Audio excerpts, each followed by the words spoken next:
Welcome to coffeeis.me podcast, where me means you, or more precisely, us.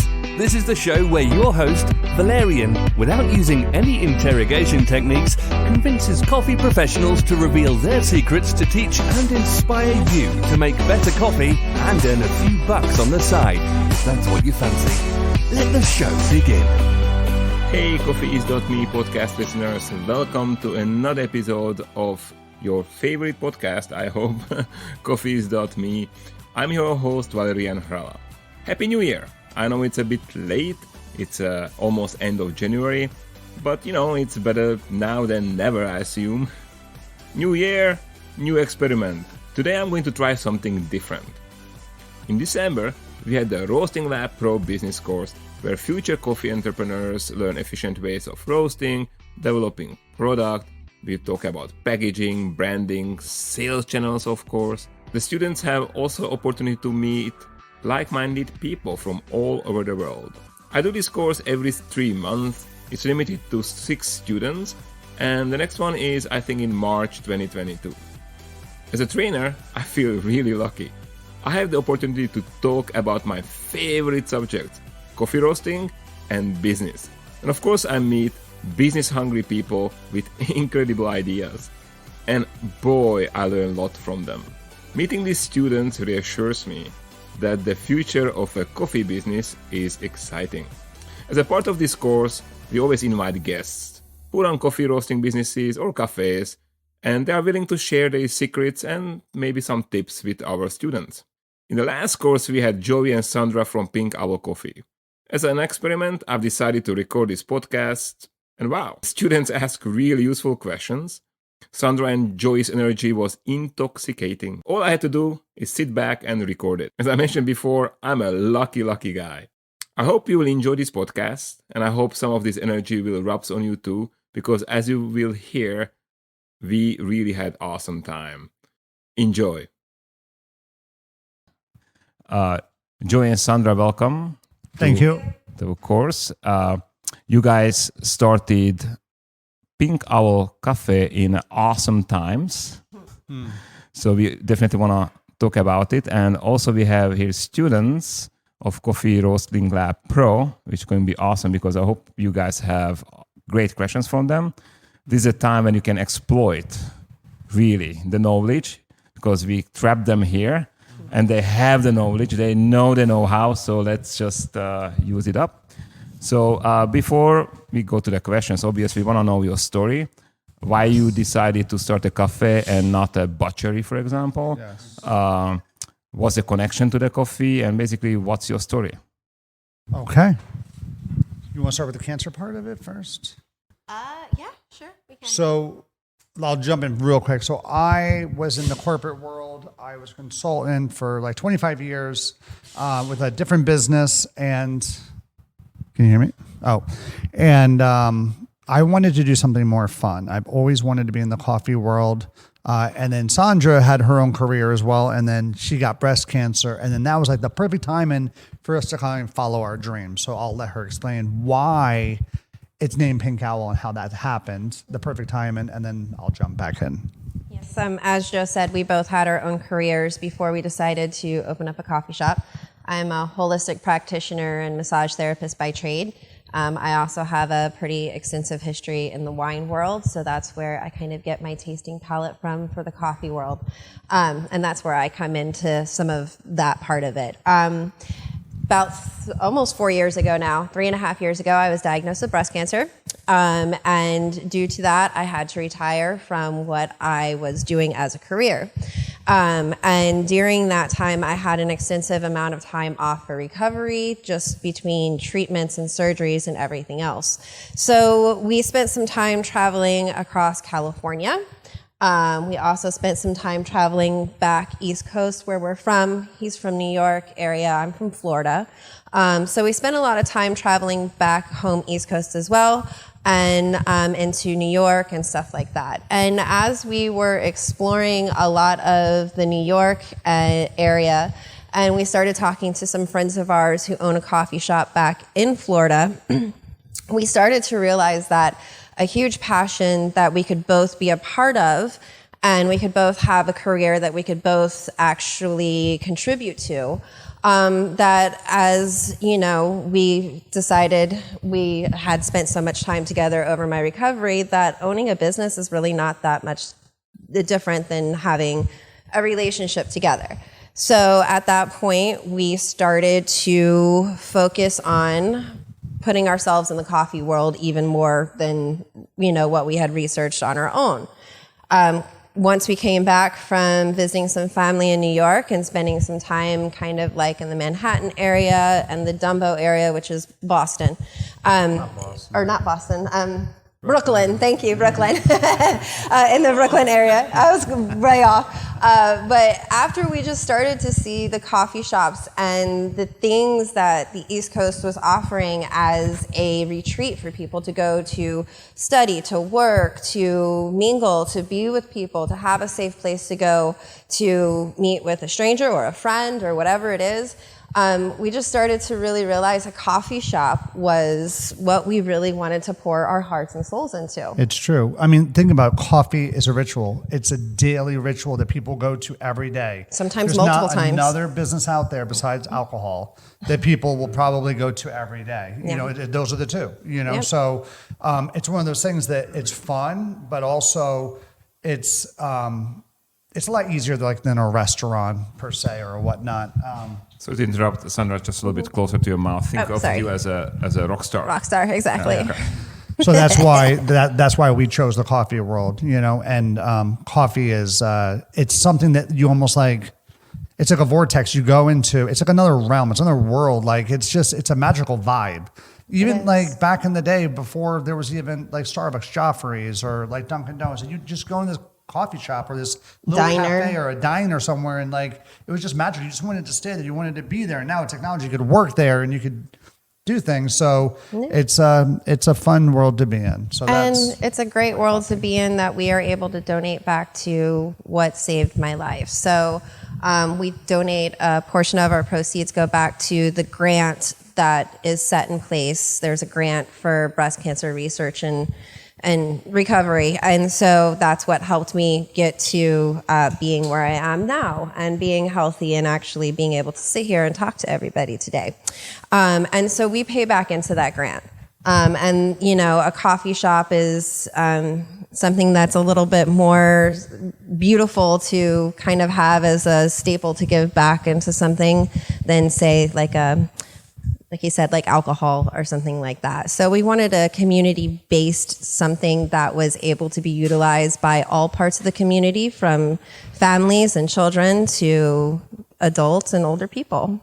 And I think a coffee shop definitely utilizes all of that. It's for everyone. For sure. Yeah, and some people like their lighter roast, some people like their darker roast. You can definitely cater to everyone, which is really nice. And whether they're Starbucks people and they want their frappuccinos, or we don't do any that. We're more classic Italian, but we could build something for them close. I don't have a blender in my coffee shops, and I will never ever have one. But I will be more than happy to make something that someone is very happy and appreciative of, no matter what it is. Younger or older. It Yeah. doesn't matter. But coffee's if you're getting black coffee or espresso, you can get that anywhere in the world. You know what I mean? So this is true. That's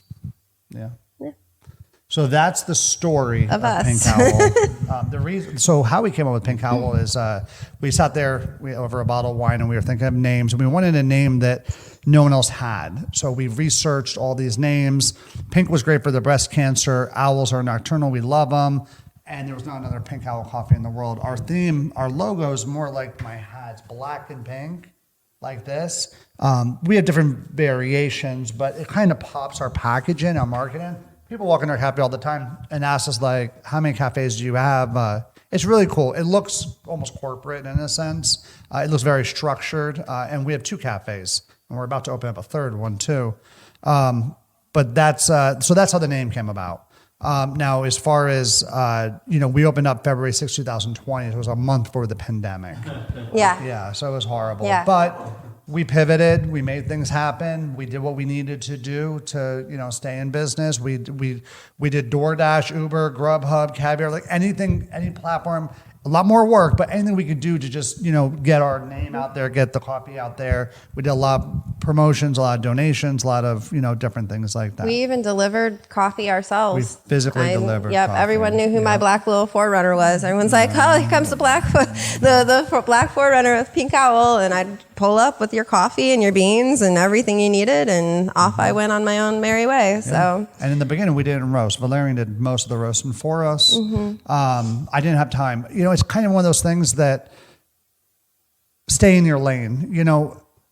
Someone who owns who buys a wine or vineyard in Napa, they don't know everything from cultivation to farming to barrels they hire people to know those things. You know what I mean? You'll have a little knowledge of all of it, but pay someone well, take care of them, and hire someone smarter than you that knows more about that than you do.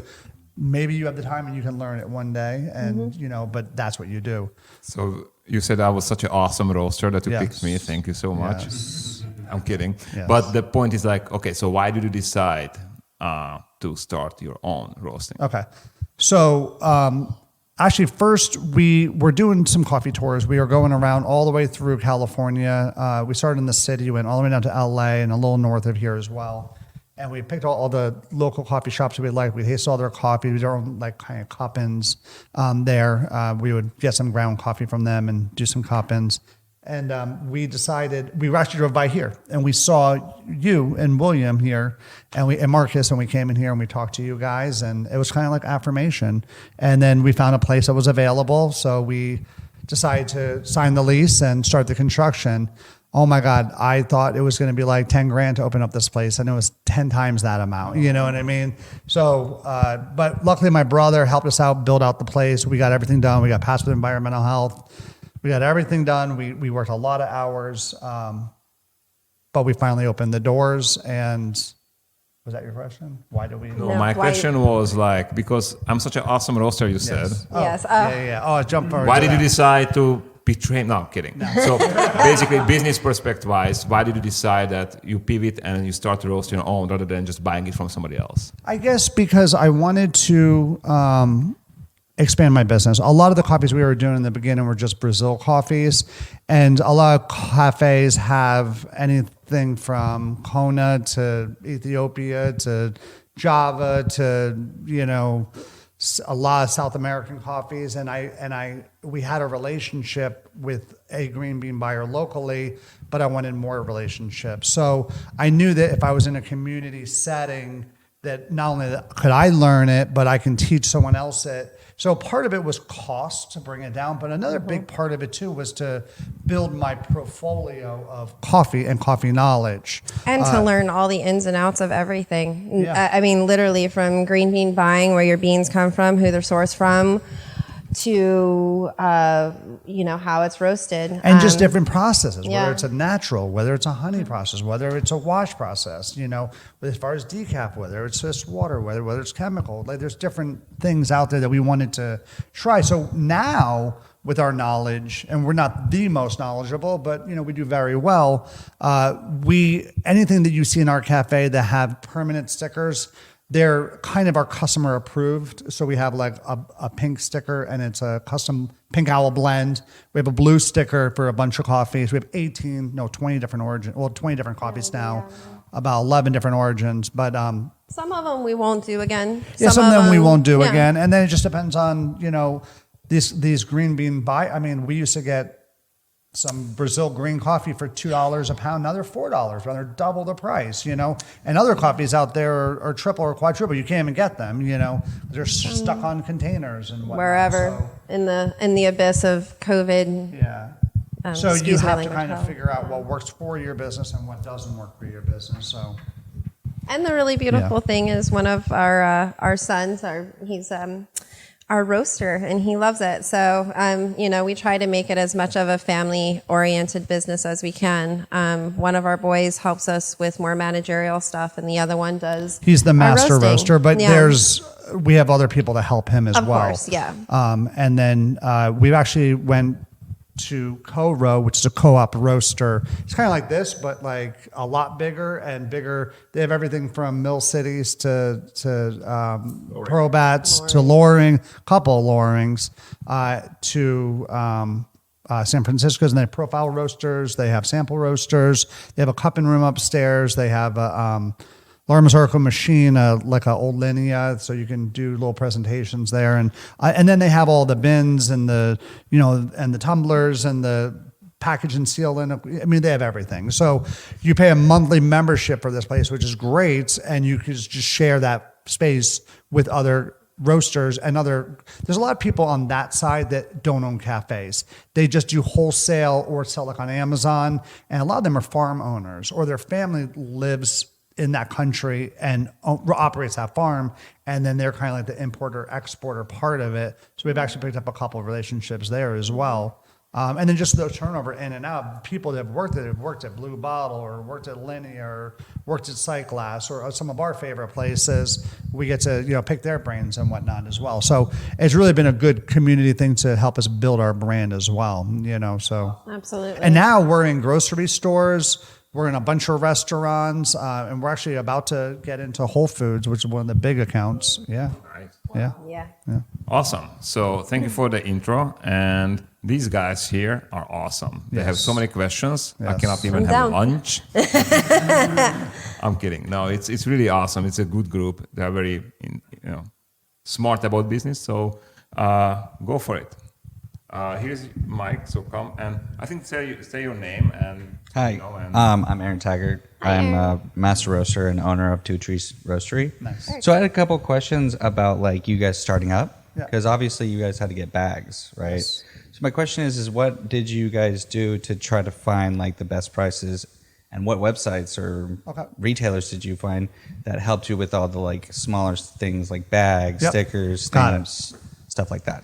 Yeah, so that was a challenging one, because most companies out there, they want you to. I remember we were like Equator, we were looking at some of their. I think they use like World Centric or like someone else, and you have to order like 60,000 of each of these. You have like, depending on your cafe, 4 ounce, 8 ounce, 12 ounce, 16 ounce, 20 ounce hot, and then you're cold. So like you need a million cups. So one of the places that we used in the beginning was Your Brand Cafe for cups. It's small batch, turnaround time's pretty decent. For bags, we use Pacific, which is I can get you their information, but I'm using Tricon. Tricon? They have a warehouse right next to my house. Yeah. So I can actually drive and pick up my stuff. Yeah. I just feel like it's a good question. Roastin' Magazine is another good source, because they have a lot of vendors on the back of Barista Magazine, and those are some places that you can try. Rockstars for bags is another good one. Yeah, I think what you were thinking of was Roastar. Roastar, yeah, Roastar. Yeah, which is expensive. They're expensive as heck, but they have really good service. yeah, That's the point. yeah. I feel like a lot of cafes outsource their things internationally. They'll go to China or somewhere and get Taiwan, Vietnamese, and get their bags in bulk, because you can get bags, cups, whatever, and get in a shipping container over here with a bunch of other people and get it for pennies. But see, my issue with that is, and this is why I'm lucky that I'm right next to Tricon, is time. Yeah. Because as a startup, like I'm brand new and I don't really have a lot of money or finances to use. I'm kind of like going on fumes, so I have to look for the most budgeted. Yep. Time kind of like kills. So it's like Alibaba, right? Alibaba is like one of those like outsourced areas that you can get those, but it's just like the shipping time is gonna I can't wait a month. I can't. We've changed our branding and packaging 3 or 4 times, and like we started with just like a Vistaprint hand stamper, and we can stamp sleeves, and we can stamp bags, and we get stickers, and then we finally got to the point where we got them professionally made in bulk, and we were saving money on that. But in the beginning, we just kind of tried different things to just do limited supplies, because we didn't need 100,000 bags or 100,000 cups. We needed like 1,000. Right, exactly. You know what I mean? So did you start off with like paper bags, or did you go more for like the nicer polyester? I don't think it's, no. We did the matte black. Yeah, we did that's the color, That's the but color, yeah, we did the nicer ones. Yeah, because I got a stamp, and I Yeah. found that the stamp does not work on those bags. It doesn't work with the bags, but you just get white stickers and then stamp the sticker. That's another issue I'm having. I don't know where to go for stickers. So if you have any recommendations. So Sticker Mule's one place. Another place that we order stickers from is Make Stickers, MAKE Stickers. And then I'll have to get you the name. I'll show you an email in a minute with the other company. Thank you. I'll have to So find part that. of the course is going to be packaging. I'm super excited about that because I love good packaging. I was involved in Unleashed Coffee and also in Green Plantation. But recently, we had a customer here coming in and brought chromatic coffee. And I was like, how can these guys, afford always a different design? And it's not a sticker. It just... And they said, have you ever heard of hot stamping? I was like, no. I mean, I'm involved in the coffee industry for a long time. Then I Googled it. It's a pretty awesome concept where you can have a form and you can put a foil on it and you can stamp these plastic bags, I call them, what you call the fancy bags, with the hot stamping. And it looks like professional print. Wow, that's actually really good to know. I'll have to check into that. Another question, and I don't think I have any more after this, is so when you started off, right, what I'm going to be doing is more e-commerce, trying to stay away from overhead. But I imagine that you guys had to go to events too to really help get your name out there, especially during COVID. It was probably hard, but I know that markets started opening up again like midway through. How did you guys find these events? Because that's something that I'm struggling with, is kind of going out there and seeing where I can bring my coffee, startup, little pop up somewhere, right? We live in such a great area here that there's so much coffee around here, and people are constantly hitting us up locally that are master roasters, that own magazines, that own events, and so that's how kind of we started with us. But there's like Eli. Greg works for him now, so from Ground Control. So I get a lot of information from him, or not from Eli, but from Greg. This event, or I'm in Portland, or I'm here, or I'm there. So it's kind of one of those things. It's not what you know, it's who you know. But I would still say some of the publications, some of the magazines. There's other websites. Going to the San Francisco Coffee Festival and just talk to every single person there. Every person. We went there the first year before we opened, and we talked to everyone, and we only got a couple things that we really needed from that, but some of those connections we still use to this day, so. So Eli is a super interesting guy from Ground Control. Yeah. And you should guys check out the Ground Control coffee makers. They're awesome. I had coffee from them. They're very good. I never had the iced lattes, but allegedly they are incredible, and you can make a very fast cold brew. With a plug for them. But Eli is a person who, when he sees you have some passion, he connects you with somebody. I admire him because he's a CEO of a startup, fastly emerging startup, and yet he spent time to connect me with some chocolate guy because he knows I'm going chocolate, and he knows this very famous guy who was building the factory for Dandelion Chocolate, which is a San Francisco and Mission. It's amazing. So, and he connects me with that because and he does it for everyone. So I'm so happy that you said that, because this guy is wow. He's amazing. It's really those sources that you know. So everybody who's listening to the podcast, please send emails. What type of events are you trying to get into? Like farmers markets or? That's another one. Well, farmers markets, obviously, because that's just the best place to go for any coffee place. But actually, other events I was thinking about is trying to get involved with art events. There's these little events that pop up. I know there's some in San Jose where it's crafts, art, tattooing, all these things, and there are the only kind of food that they have there is what is provided them by the place that they are, right? I was thinking coffee is essentially it's a threshold for artists. That's what it is. It's a sanctuary. Yep. And I found that specialty coffee companies aren't really pushing that anymore. It's more of, and there's no problem. I love coffee, and pushing your coffee is the best thing, but being involved with the community is important. I'm thinking about trying to get involved in art shows. Yeah. Seeing if I can do a pop-up at museums and stuff like that. See, here it's hard because I don't know if you heard, but tomorrow they're starting the mask mandate again. for December 14th to January 14th because the numbers are up or whatever. So because of that, like we have friends that own Kaleidoscope in Point Richmond, really cool little downtown area. We actually almost bought their cafe from them, and they do a lot of live events, a lot of live shows. They have a liquor license, so beer and wine. So they do a lot of like music and art and poetry readings and whatnot. But because of COVID, it's so hard right now, and so everyone's canceling them. So we haven't focused too much on that right yet. We do have like a guy that comes to the cafe every Saturday, and he's with his guitar, a couple different people and sing, and that's great. And we have some gamers that go there and do some events there. But I would say if you're looking to focus on just doing events, especially if you're trying to get into farmers markets are a little bit harder. Those take a lot of legwork. Find an event you want to be in. Contact the event coordinators. Talk to them about what you're doing. And if are you just trying to sell like your whole beans, or if you're trying to sell coffee or serve coffee, just let them know and make sure you have your catering license information kind of all together, because a lot of people will ask you for it. Some people won't, but you do have people, especially if they're holding a big event for like, there was one that was just for Toys for Tots. And companies like that will just ask you about it and require it from you. Once you have that all done, you can really do any event that you want.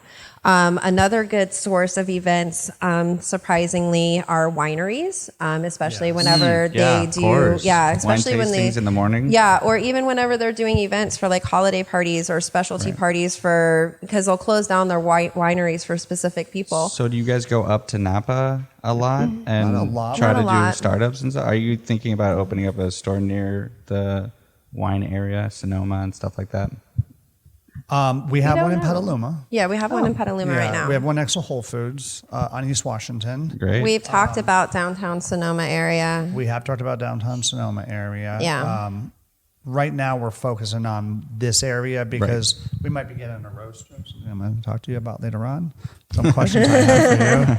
Once you reach a certain point in your business, using co-row is amazing, but at a tipping point, it becomes a little too much. And at that point, you need to have your own space. Yeah, I'm going to be using a co-op up in Portland. I just can't afford, I don't have space for a roaster. I have actually the small one right over there. It's Sandbox. It's really nice. It's brand new. Yeah. Started right when COVID happened.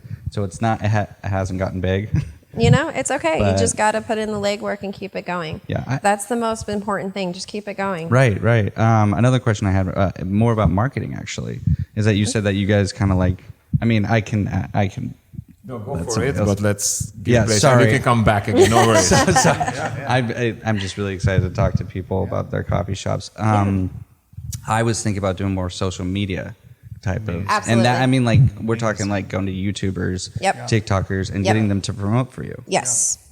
So and I want to know this. Like, how do you approach them? And because I tried. Just ask. I did ask, and they was like, "Nah, give me money." I was like, "But I give you coffee." Yeah. So people come in. Like as a matter of fact, we just had Aubrey Plaza come in our cafe. No way. Yeah. We have a picture with her, but why didn't you invite me? Wow, this is ridiculous. She did. Yeah, she did. We do a lot of. Yeah. We'll let her know. A lot of. She was like Parks and Recreation. Oh. Okay. She's been in a bunch of stuff. Dirty Grandpa. Bunch of movies. Stuff, but. She is like cold in person. No, she kind of has really like that sweet. demeanor to her or whatever. You can just see about her eyes, she had her mask on, you can just kind of tell. But she's probably doing a show here. But we do like a lot of like Spark events, or not events, catering for commercials and whatnot. For Salesforce, for TED Show, whatnot. So we try to get into those. But social media, Instagram by far. TikTok's great. YouTube's great. You just got to get all those followers. That's the problem. You just got to add people. To get people, you can send. We've sent promotional like merchandise, like hats and stuff to people, and with the hopes of them wearing them. And a couple people here and there, but I would start with like Instagram or easier platform that's but it's like a daily grind. You constantly have to, and the best thing is if you can get someone that's really good with like putting like the little artwork and the, tagging the right amount of people and the hashtags and everything, that's the key. So going back to Aubrey Plaza, did you manage somehow to use her for your promotion, or was it just Aubrey like Plaza, but she did share her story with us, with all of her followers or whatever, which was pretty big, what I mean? And we get other people that have came in, influencers of Instagram or whatever, that have As a matter of fact, there's one girl, Olivia, she's like a top model, and she comes in and she's always promoting us. Allison too is another one. Yeah. So there's quite a few of them, and I ask them, share this on your wall or whatever, and then once they start sharing, you get more people who follow you. It's kind of like like you said, you got to be on top of it all the time. You have to constantly be adding people. You have to constantly be responding to people. You have to constantly. And our baristas do it too. She's big on TikTok, so she always she has her own latte art page for Pink Owl Coffee. Yeah.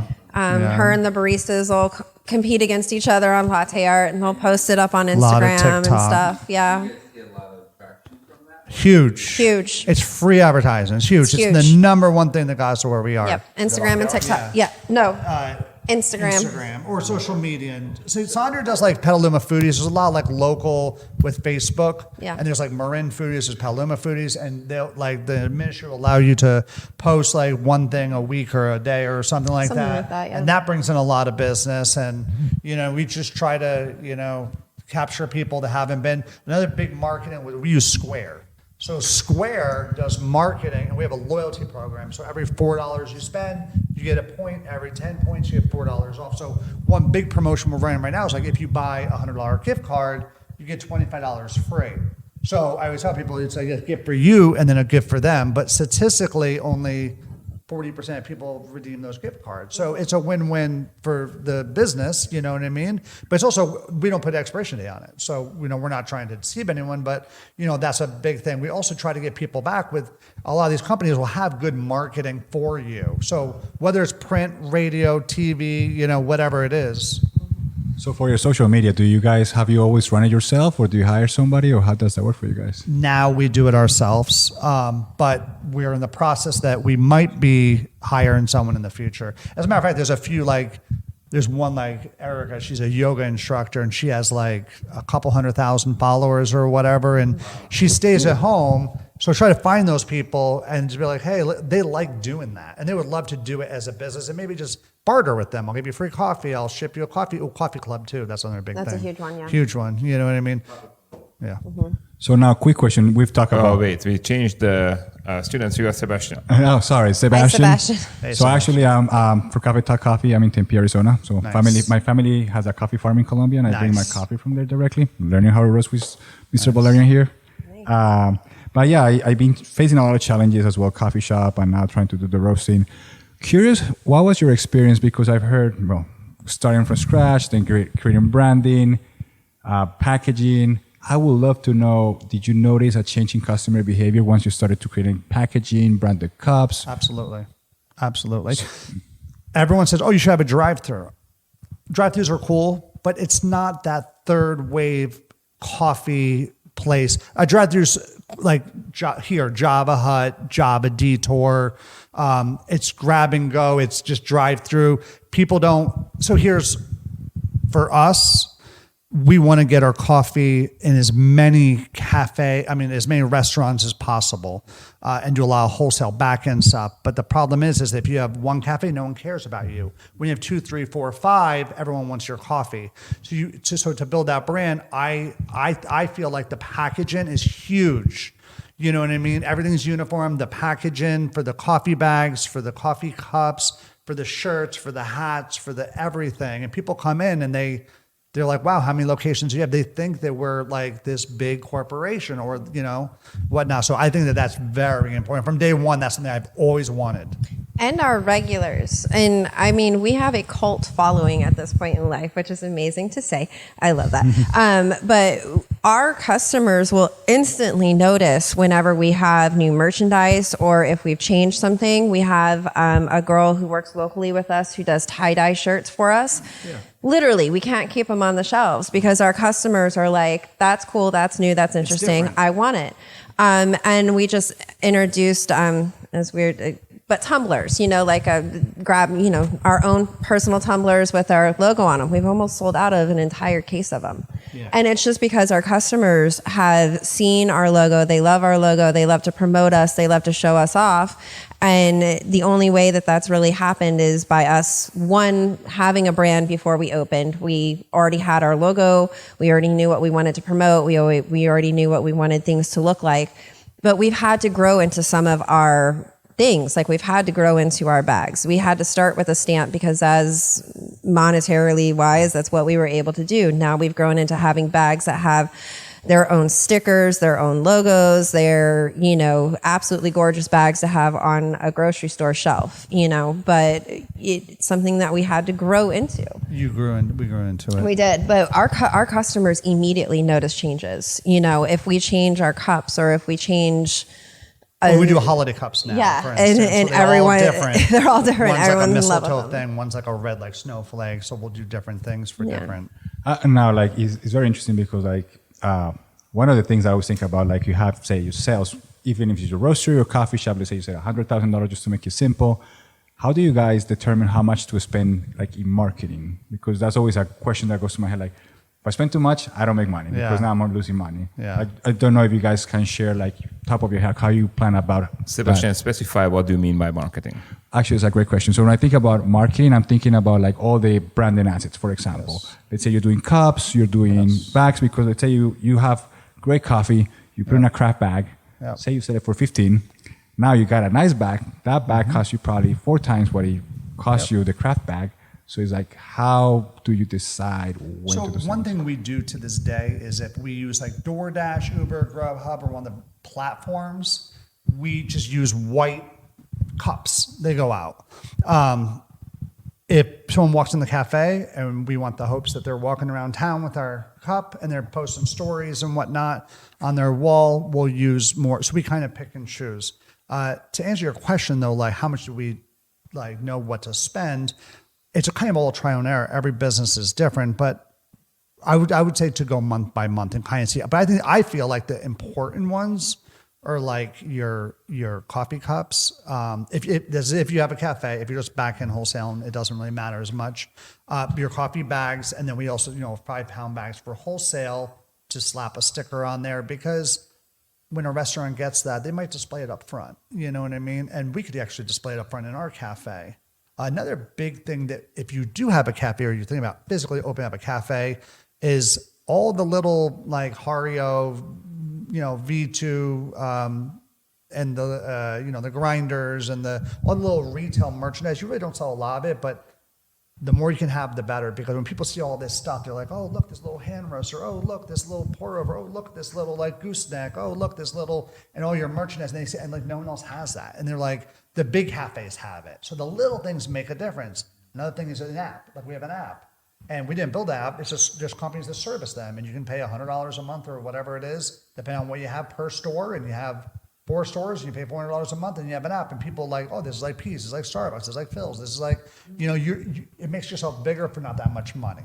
So there's little things like that you can do to make yourself. Because I always like, when I look at us, I'm like, if I want to be acquired in the future, if I want someone to do an acquisition with us, I want to have everything that the big people have. I want to have an app. I want to have retail merchandise. I want to have my own roaster. I want to have packaging and receiving. I want to have a big coffee club. I want to have a lot of restaurants. So when people walks in, they're like, holy shit, like this is like. Is that your end goal? Well, I think it's everyone's end goal. I mean, you don't want to be 80 years old and, roasting coffee and selling at your cafe. I mean, sure, or give it to the kids and let them do it. But the thing is are they going to do it? Like, are they going to have the passion that we have? A lot of times when you give away something like that, sometimes it works out, sometimes it doesn't. Yeah. When you're done. Also, one question, last question, so I can get the team questions. If you could do it all over again, because I know as business owner, I've done things and I'm like, I wish I could know these things. Like when I started, it would probably grow so much faster. Like, what was that thing that you a moment it clicked and you're like, oh wow, if I could do it again, or I wish I had known this earlier, I would grow so much faster. What would that be? Don't jump into things. Do your research. You know what I mean? Because impulse anything isn't necessarily good. Like if you need something and you're freaking out because your customers need it, whether it's coffee or packaging or anything, just everything will work out. Just do your research and just don't jump into things, because even to this day, we probably throw away thousands of dollars because we don't have the time but back then we did. We had the time. You know what I mean? That's my big thing. I would say just do your research, take your time and do it right. And know that whenever you go into a space, if you're looking at a space that you're going to be taking over, one of two things. If you're doing a ground floor build out, if you're going to be taking over someone else's business, whatever it is, make sure that you've negotiated that into your landlord or with your landlord, because otherwise you're paying rent and you're paying on something that you're not even able to utilize as far as a space. And, you know, sometimes it's a few weeks, you know, other times it's a few months or more. But always take into consideration that whatever work you have to put into it, make sure that you negotiate that with your landlord cost and price. And then as far as the marketing things, sometimes what I can say about the marketing part of it, T-shirts, hats, things like that, so people can see who you are. This is a walking advertisement. This is basically a billboard that walks around and shows everyone who I am. And it gets people to say, hey, who are you? What's Pink Owl Coffee? Where'd you get that shirt? I really like that. That's a cool logo. What's the story behind it? The more questions people ask, the more you're going to have people come in and see you. So even though you may have to spend a little bit of cost on doing something like hats or shirts, realize that it's advertisement, and it's free advertisement once you've paid the $6 for a shirt that it costs you to make it, print it, and send it out on its way. You can resell them, sure, but I think I've probably given away almost as much as I've resold. Just because at this point I know someone in New Zealand is wearing my gear, and they're posting me on Instagram, and they're like, from one side of the world to the other, here we are. We love you, Pink Owl Coffee. And we take ideas from other cafes. We literally drove around like, and then like one thing like Equator Coffee, great local coffee shop here. Amazing 2 women people. started it in Corte Madera here, and they did, you know, I think they did it for like 20 years, you know, in the, you know, on the roast and wholesale side before they even opened up their first cafe. But one of the many things that, and they're one of our big inspirations, but one of the big things that I like that they did is they gave away free stickers. So we ordered like 20,000 stickers for like $300 or whatever, and just started, and now they're die cut, they're better, but like in the beginning they were just free stickers, you know, so, you know, then that's, people are putting them around town, and, you know, your name gets out there more, so that's another good. They are, oh, yes, we have patches, Patches, or we have iron-on patches. Patches, yeah. So yeah, so we have these as iron-on patches that we resell too. So, and just remember also too, just like Joe said, you know, Equator is great inspiration. So always remember, competition is competition, but we're not all in competition. This is a community. We're friends with everyone. We ask people questions. We like to be open, and just remember, inspiration comes from the people who have already been here, done it, and walked through it. So, you know, being able to have that community definitely is a huge asset for sure. We support other local coffee shops. I mean, if you own a pizza place, you're not eating your pizza for the rest of your life. You're going to go have other people's pizza or tacos or, you know, whatever it is. You know, so definitely support them. But with Sandra, last thing, what she was talking about is our first cafe, when we built it out, it was like a hair salon. It cost like $250,000. Our second cafe was already a cafe that went out, they sold out. So it was already done. The plumbing was done, the electrical was done. It was like $80,000 or something. It was like nothing. A quarter of the price. And then the first one took almost a year. The second one took like 3 on. So we had to pay rent for this one for like 9 months or whatever before we opened up our door. So people run out of money because they have a budget. So whatever your budget is, multiply times 3. That's what I saw people. Yeah. And, you know, because there's right down the way from us, there's like a chicken tender guy, and before him, someone wanted to put a restaurant in there, and they had 90% of the equipment in there. But then there was like a couple hiccups that may have cost them $10,000 or $20,000. They didn't have the money, they couldn't get it, and they just walked away. You know what I mean? So just always know that you should negotiate with the landlord and just try to, if you can find something existing. And breathing is an amazing thing. Because after your second or third cafe, then you'll have the money to do something more custom. You know, that could be your honey pot. And remember, you're abiding by the time of your local environmental health, city, and everything else.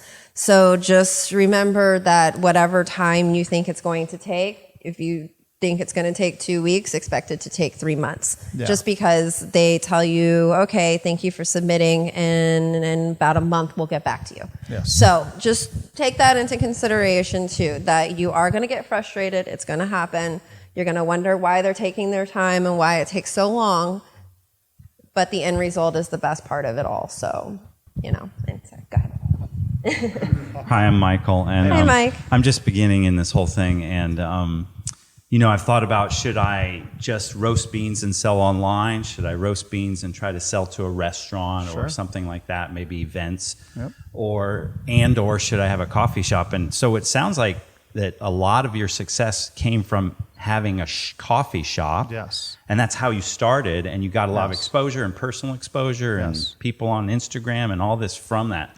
So it seems like that's been a very good thing for us. you. Yeah. But other people started opposite, only back end, and then they built their way to us. You know what I mean? Yeah. So, do you have any recommendations for or against either, you know, route? I mean, you went you had the coffee shop and the beans, your own beans. Yep. For you know. I guess it just kind of depends on where your passion lies, is what I would say. What you're considering for overhead. Like if you're considering, because having a coffee shop is great. And as much as Joe and I do work in our coffee shops, there'd be no way he and I could just do it by ourselves. Yeah. Not with everything else that we're doing, and we have everything else going on. And you can start at so many different levels. I mean, the cool thing with the coffee shop is you can, like, we have our coffee with some breweries. We have our coffee with some ice cream places.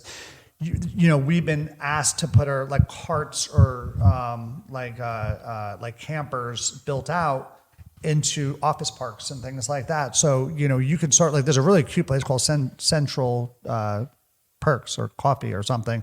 It's brand new, just opened up. And saying someone, they took an old like camper and they made like a little coffee cart. That's exactly my idea of the cheapest coffee shop is a camper in somebody's parking lot. Some of the cutest, like, whatever ones are the best. I mean, look, one of the best ones is in San Francisco in Sunset. There's a lady named Lady Falcon. And she has this 1930s double-decker bus that she built out. It's amazing. Gorgeous. Most beautiful coffee truck. And she does a lot of you've ever coffee seen. clubs. She has her little truck, you know, have a couple employees, or bus, couple employees, but she does all of the major coffee, and she sells coffee all throughout the world. And I know a lot of people are against Amazon, but Amazon can make you a lot of money, because Amazon, you literally ship them everything. You do nothing, and then they do everything, and then they give you a check back. You sell on Amazon? We don't yet, but They want your firstborn child for you to be want able to everything. It's a lot. Let's That's a talk joke. about the profits on Amazon once you've done it. Oh, yeah, I did it. yeah. Well, first off, they want, like, the grocery stores, they want like a triple net loser, you know, but, you know, yeah, there's really no money, but it's more for brand recognition, you know what I mean? Because then it's just another tool to tell people, like, oh, look, our coffee's in this restaurant, our coffee's on Amazon, our coffee's in this major grocery store. It's you know. And you only sell certain ones. So there's only certain origins that we sell in grocery stores, and those certain origins, obviously, people love. They're classics and favorites for everyone, but that brings those people. An example, our Costa Rica is there. Our Ethiopia is on shelves. Mocha Java is on shelves. Decaf, our espresso, which is a single origin Brazil. We have 6 in the grocery store. Yeah. That's a good start for us. It is we a good could do start. More, but that's but then those people who go to the grocery stores and they buy our coffee, they want to know who we are, where we come from. And then they come into our store and they see that we have 20 other origins to offer. Yeah. And next thing you know, they're coming back to try a new bag of coffee every week or every other week. And they're coming in consistently and buying coffee more in-house. Well, we're in Geekville, which is a great place to be, Coffee Geekville, right? Yeah. In this area. Yeah. That's a good thing. So that was my next question, really. And my primary question was, I heard you had 18 or 21 different beans in your store. And I'm like, whoa, like I'm trying to figure out whether I should start with 3, 2, or 4. You know? Yeah. And how do you, give us some advice. So we started with a la Brazil from William, who's a farmer locally. His parents own a farm in Brazil, and it's a single origin, single plantation, zero water waste farm. Really nice. I'm sure, like your family's farm. And he does all like the import export here. He lives here. He goes back and works on the farm. Valerian knows him, very good friends with him.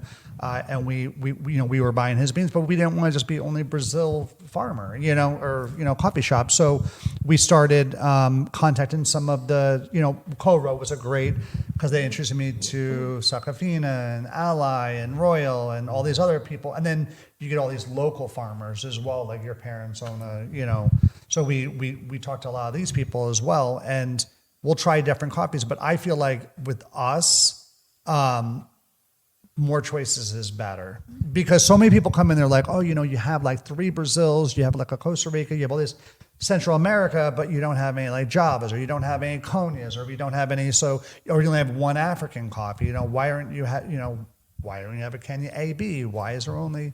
Well, so that was an advantage. To me, I would wonder that too many choices confuses people, and it might be better to start narrower, but you're saying no, and particularly around here, people are like, oh, I want this, I want to try this. Well, here's the thing. If you have a cafe like us, if something just doesn't sell hot on the retail shelf, we can sell it on drip. Number one. Number two, you can always play with it and see if it makes a good espresso. You never know. You can play around with it, blend it, So and you see have if it makes good options. blends. You can blend it and make it into something really magical. And if it just right? doesn't sell and it doesn't sell, then it's just something we won't buy again. It And could be it's something that maybe doesn't taste good in here, but it could be really good in a beer. It could be something that's really good in an ice cream. What do you recommend then for someone who's starting up? A minimum of how many and a maximum of how many? So a third of the world's Simplicity. coffee is Brazil. I would definitely do a Brazil. I would definitely do a Colombia, because that's like your traditional like French roast. Ethiopia. And then I would definitely do like an Ethiopia. That'd be 3. And then number 4, I would do something more like more niche, like maybe like a Bolivia or like Nicaragua. And one thing I can very say, delicious coffees, Yeah. but they're more on the more expensive side. but contact green bean buyers. They will send you I samples. can give you some reps' Yeah. phone numbers if you want. And they're more than happy to, if Try them. you're, They'll send you samples. Yeah, they will. And I mean, just tell them, be like, I'm interested in coffees from this origin, this origin, and this origin. Let them know what your price range is and what you're willing to pay per pound, and they will send you samples of something that is within that price range and in the origin that you're looking for. It's also, they'll tell you the scores. Of the Yep. coffee. They know everything about the coffee, the climate, the region. That's what they're for. The elevation, all this other stuff. All that stuff usually on their website, but it's kind of like wine. Like Valerian's big into wine. My palate's gonna be different than his palate. He could taste a amazing bottle of wine and be like, this sucks. And I could be like, this is amazing, or vice versa. I'd be like, this is amazing. And he's like, this sucks, or whatever. So it's kind of like that with coffee. So what I taste in coffee might be different than what everyone in this room tastes in coffee.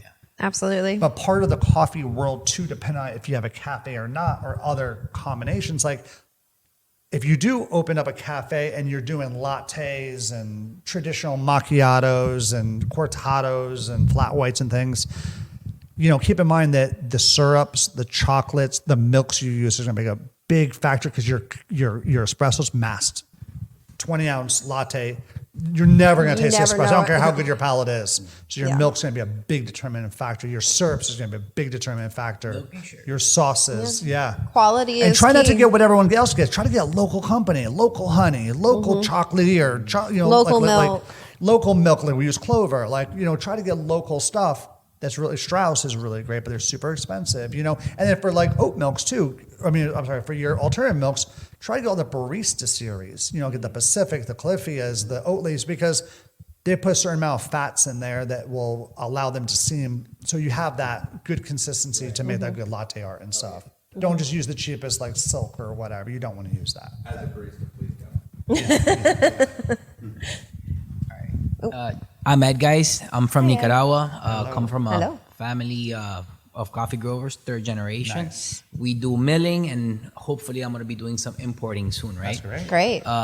So I wanted to understand how you guys evolved. Now you have 3 shops, but you had 1, right? Yes. And when you had that first initial coffee shop, where did you guys store your coffee? Did you guys have a green room, or maybe when you got the second shop, you went out and hired a space? So I wanted to ask about the origins, but we covered that. Michael, now I would like to know how you stored, how you grew with your storage and the amount of coffee that you keep, because you have a lot of origins, right? Yeah, so right now we're fortunate because we have that co-row place. You pay per pallet. So we have 4 pallets. So we have our coffee there. And then the annex, they let us store their coffee there as well.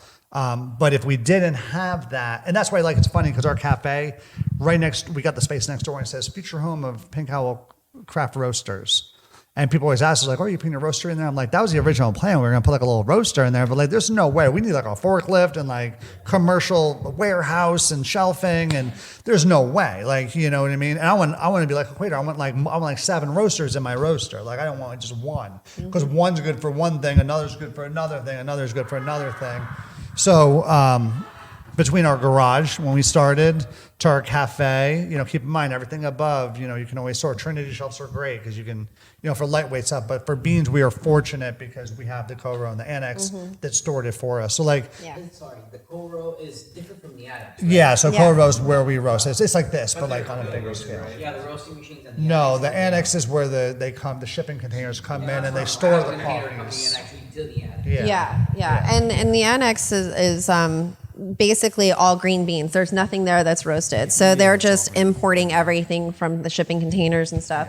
And then that's where all of the green dry green beans are held. And then they go in 18-wheelers to different places. States, different places. And then at Co-Row is where we store a lot of our roasted coffee. And then in San Rafael, as small as both of our little shops are in San Rafael, or both spaces, we actually store our roasted beans there. But like you said, building up is key. So everything is stacked on top of everything, you know, and we have everything very strategically placed. One thing out of order ends up being a complete mess. So, you know, but just utilizing the space you have is key. And, you know, like he said, at one point, a little part of our garage was a part of our storage, but it's still got to be inspected. It still has to be looked at. It still has to be 6 inches off the ground, all that other stuff. So you still have to abide by all environmental health things. But last thing, just if you have the money, like for startup or whatever, you know, because you can go through your money really quick. If you could buy beans in bulk, buy them in bulk. Because if you could buy 10 bags or whatever for, you know, $2 versus $2.50 a bag, do it because they're going to go up in price. It makes a huge difference. And you would be surprised how quickly one thing that you buy and you love and you find a coffee that's amazing and you do the perfect roast and all of a sudden it's gone. They're like, sorry. We started roasting, when we started, we were roasting like 100 pounds a week or something. We're like almost 2,000 pounds a week. Yeah. But, you know, I have to say when you started to roast and I knew you guys were hit by COVID, I was shocked how much coffee you sell. Yeah. Because now. Because everything was locked down. Everything was shut down. It's like, these guys, I cannot have weekends because these guys are coming for coffee again. Yes. So it was funny. And I was like, wow, this is awesome. We were so close to being like many other businesses and thinking about closing our doors.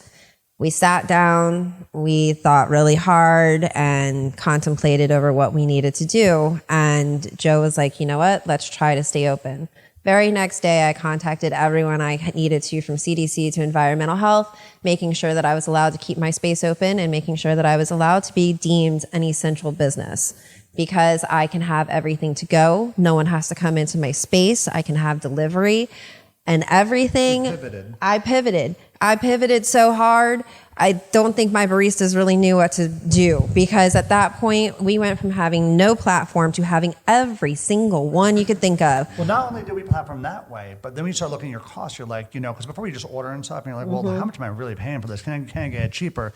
Our pastries, we started like, you know, making our own pastries. We actually started making popsicles. We had pink owl popsicles, and we got little things made, and we were doing like, so anything else we could do to get, and we were trying to get into other breweries and restaurants and wholesale accounts, and we would talk to everyone. So just talking to people, farmers markets, things like that. As much as COVID sucked, COVID brought out the best in some of the people in our community. The restaurant industry, coffee community, and every community around just literally looked at everyone and was like, you know, rather than us doing all of these big corporate things, what can we do to support each other? Let's continue to work with each other. Let's continue to buy from each other. Let's continue to support each other. I mean, I had probably a good 20 or more businesses of local people around us that came in and just bought gift cards from us because a gift card never expires. You can use it whenever. And we did the exact same thing. We went around to as many we still have so many gift cards. And we give them away as gifts. You know, we keep them for ourselves. But, you know, it was just a good way for us to be able to continuously not only support a business now, but in the future too. So, yeah. Hi, I'm CK. Hi, CK. I'm a bit of a equipment gearhead when it comes to coffee. So I'm curious, when you put up your coffee shop, how do you go about picking your grinder, your machine? Sure. Did you consider getting like a used espresso machine, or even as simple as like, they're really nice. Some coffee shops have really nice cups, like non takeaway cups, and so there are brands like Not Neutral that are really nice, but they're a little more on the expensive side. So how do you kind of rationalize and go through that decision? I wanted brand new equipment, me personally, for the first cafe, and the reason being is because it was clean.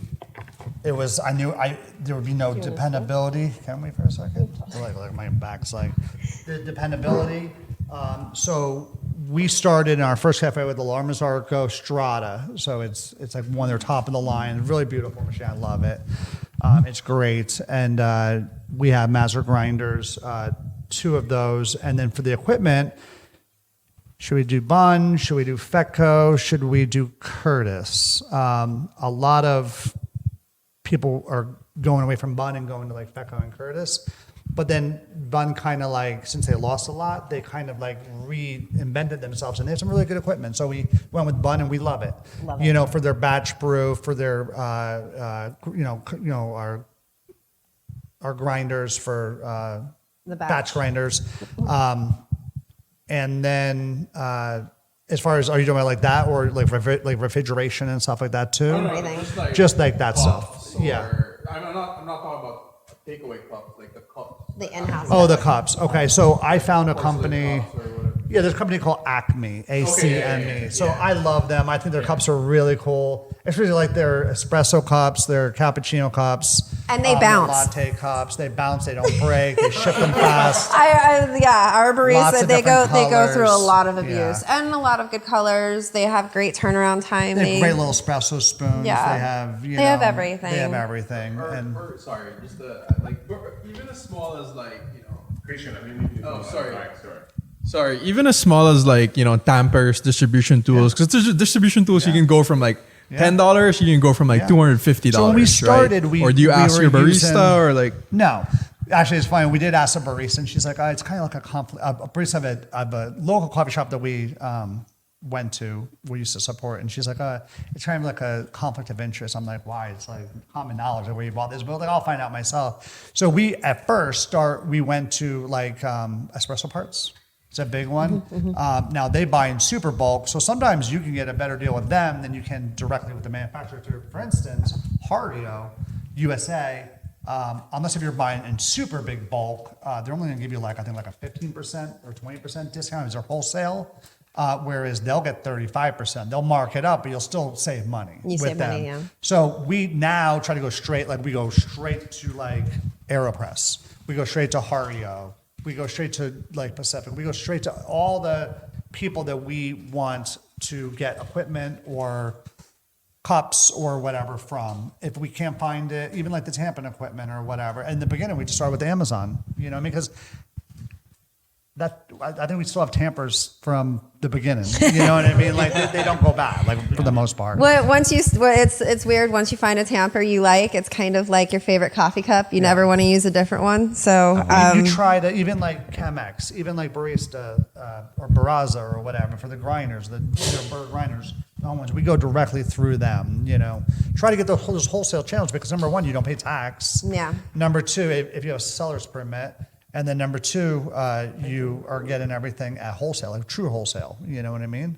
So. And for me, and whenever we opened up our second coffee shop, we actually went with a combination of some used equipment and new equipment. Yes. The one thing I will never buy used, ever, and this is just because you never know what abuse someone has put it through, is an espresso machine.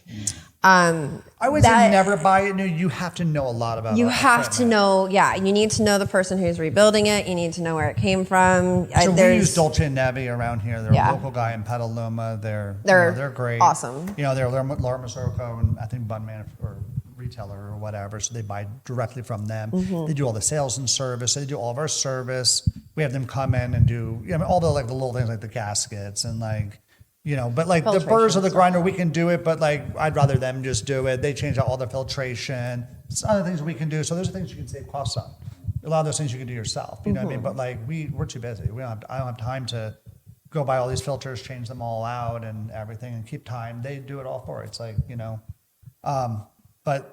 Yeah, so we bought like a Malconi grinder, like a lot of equipment. Couple you guys of the have back grinders, here yeah. too. We have, for our other cafe, but espresso machine, just know what you're getting, or just know how to work on it, because Anything that brews your coffee, you always want to make sure.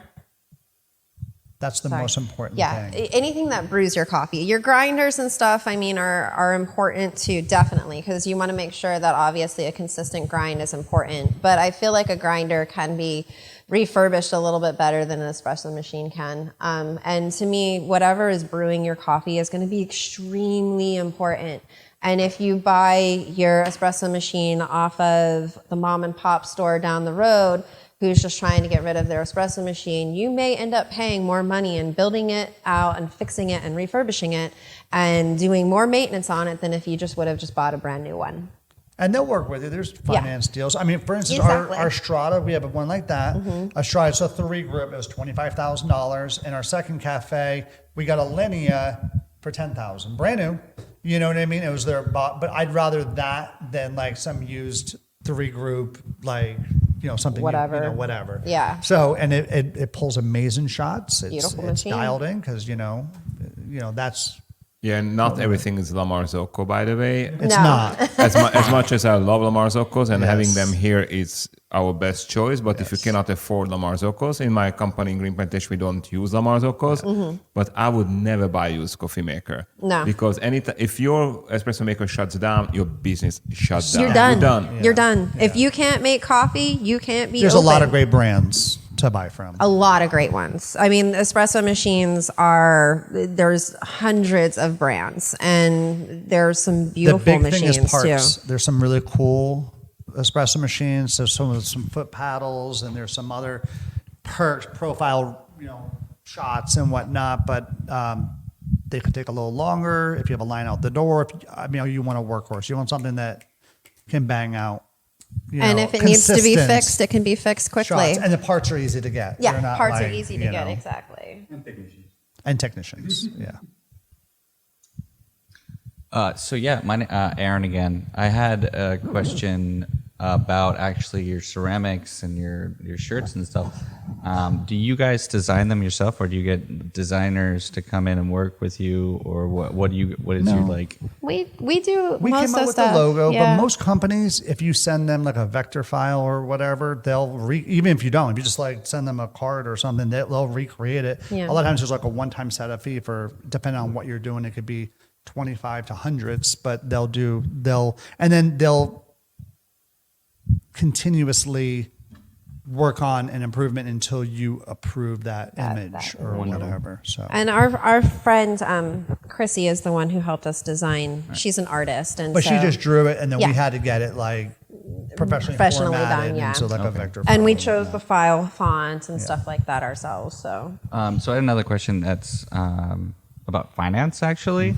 I know that you guys said that you started off 2 different jobs, massage and consultant. Thank you. But as someone like me who doesn't have a lot, did you guys finance it all, or did you get help, like a loan, grants, anything like that? I wish we would have. We paid cash.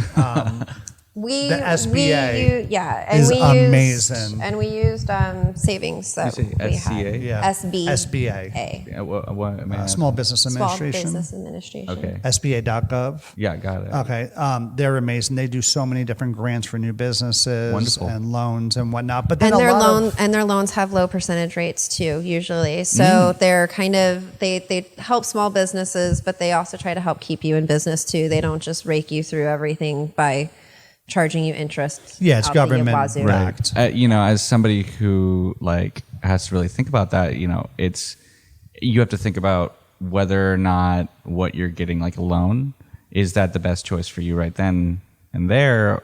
Like, should I go for a grant, or should I just kind of like bootstrap it? I mean, it just depends on what your passion is. I mean, I feel like people will open up a pizza place and they'll say, oh, there's a bunch of pizza places.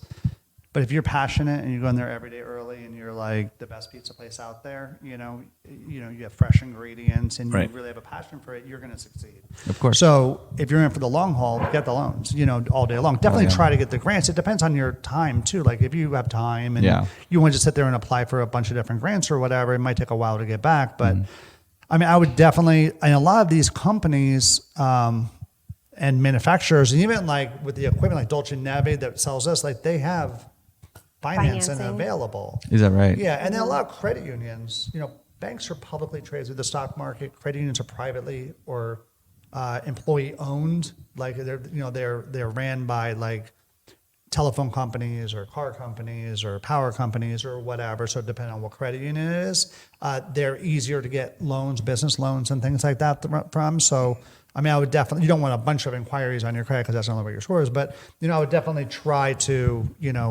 go to, and then there's like with these days, like doing Credit Karma and stuff, there's like different, like nav.com that has, it's all for business, it's like that. And they can do like different like funding, there's crowdfunding, there's different things. So I would definitely try to get money if you can. Yeah, I wanted one of the questions I was hoping I could get an answer is if there's any like coffee shop specific grants, but it's just searching at the. Not that we have found at this point. There's like restaurant. There's restaurant industry. Okay. So which we fall under for the most part. We're kind of under the we're under the umbrella of a limited food facility. So that technically considers us to be restaurant industry. Okay. Yeah. So as somebody who's going to sell just coffee, I can get away with it. Yes. I mean, I could do that. You can do that, exactly. It's definitely worth looking into. McDonald's makes a third of their income off of the Coca-Cola versus their, burgers. Yeah, because a Coke costs 10 cents or whatever, and they're charging $1.60 or whatever it costs for, I think the same thing with French fries. So supplement, when we first started, our average ticket was like, $6 or something like that. I think it's like 11 or 12 now. You know what I mean? Because now we do a lot of pastries and we have like grab and go and whatnot, and we have different like we'll get like Mexican Cokes that we buy for $1, but we're selling them for $3.50. So there's a lot of supplemental income things that you can do on the side. And we just started adding that in. Yeah. Like we just started adding more grab and go items in. It's not like we started off that way. No, we didn't start off that way at all. Make sure you also charge for your alternative milks and things like that too, because I mean, oat milk's expensive, and you're paying $3 for like a little tiny like 32-ounce carton of it. You get $3 for a gallon of milk. So make sure that you're upcharging for those milks. I mean, the guy that used to work here, the older guy, Marcus, his philosophy was just charge a upcharge for everything, whether you get whole milk, whatever, so it doesn't look like there's a price. But we have a chalkboard, but it's very basic. There's like 20 drinks on it. We don't put prices out because most cafes don't. You know what I mean? Because there's an upcharge for syrups. There's an upcharge for milks. There's an upcharge for sauces. There's an upcharge for whipped cream. There's an upcharge for, there has to be. Those are extra things that we're paying on. You know what I mean?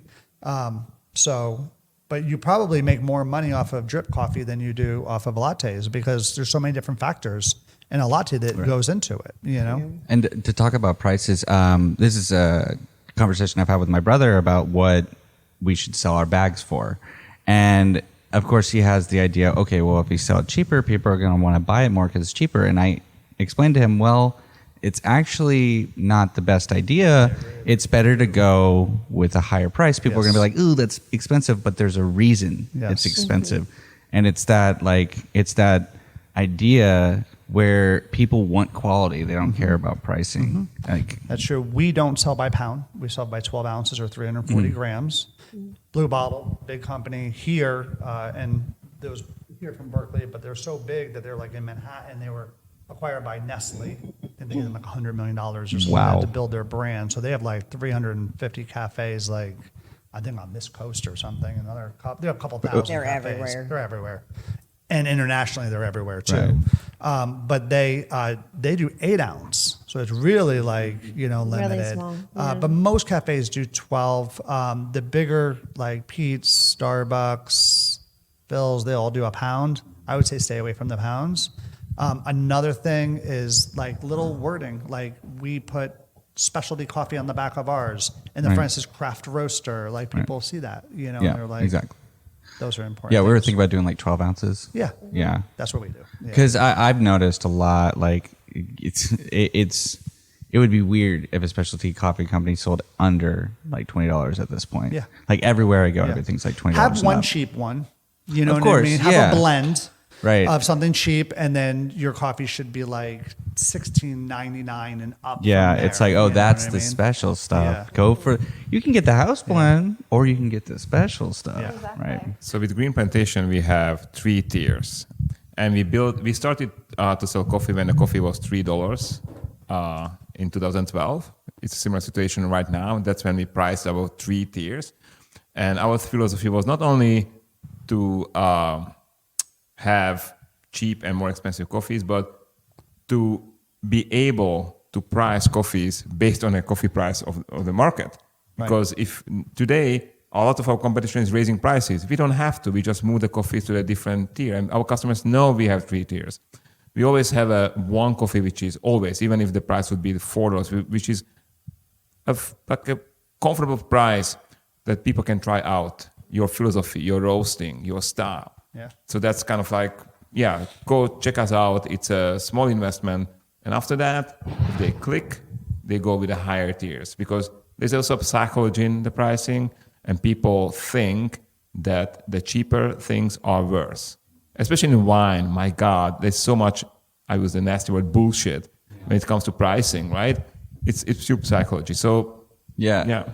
I had actually, it's funny you said that, because you also find that in whiskey too. We did like a whiskey tasting with my uncle, and he had like 7 of them, and he gave us a little glass of his $500 one. Poppy Van Winkle.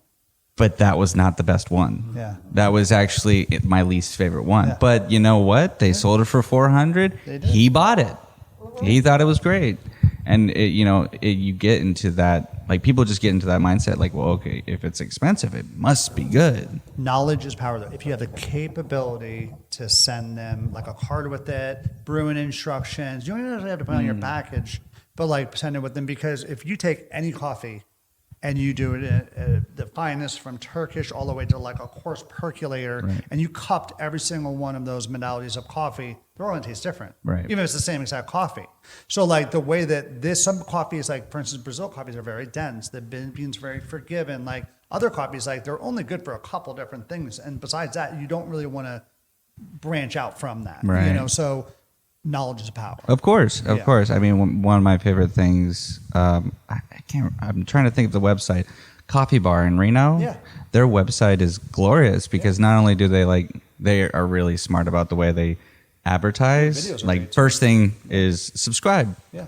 And then, but everything else is that they give you, on all of their copies, they give you information of like, this would be good with this. Yes. This is how you do this. Yes. Right. And that's awesome. Yes. Like that's what we need, honestly. So, and that's what makes pricing easy at a high price, because It's you're hard giving them that. when you own a cafe and like you're good at it, like we're good at it, but then you have all these baristas that like aren't as knowledgeable as us, you know what I mean?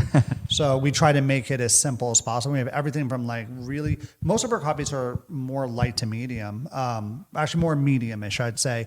I don't go too dark with everything, because so many, like around here, all the coffee is dark. Right. It's like almost black, the beans. And I feel like a lot of the flavors and profiles and everything goes away when that happens, depending on the coffee. So I prefer my coffee is more medium. Yeah, medium I've dark, noticed you that know? light is also another thing that's kind of Lighter. blowing up too. Yeah, well, lighter has more caffeine in it. You know, Yeah. they're more caffeinated. You can actually taste more of the floral.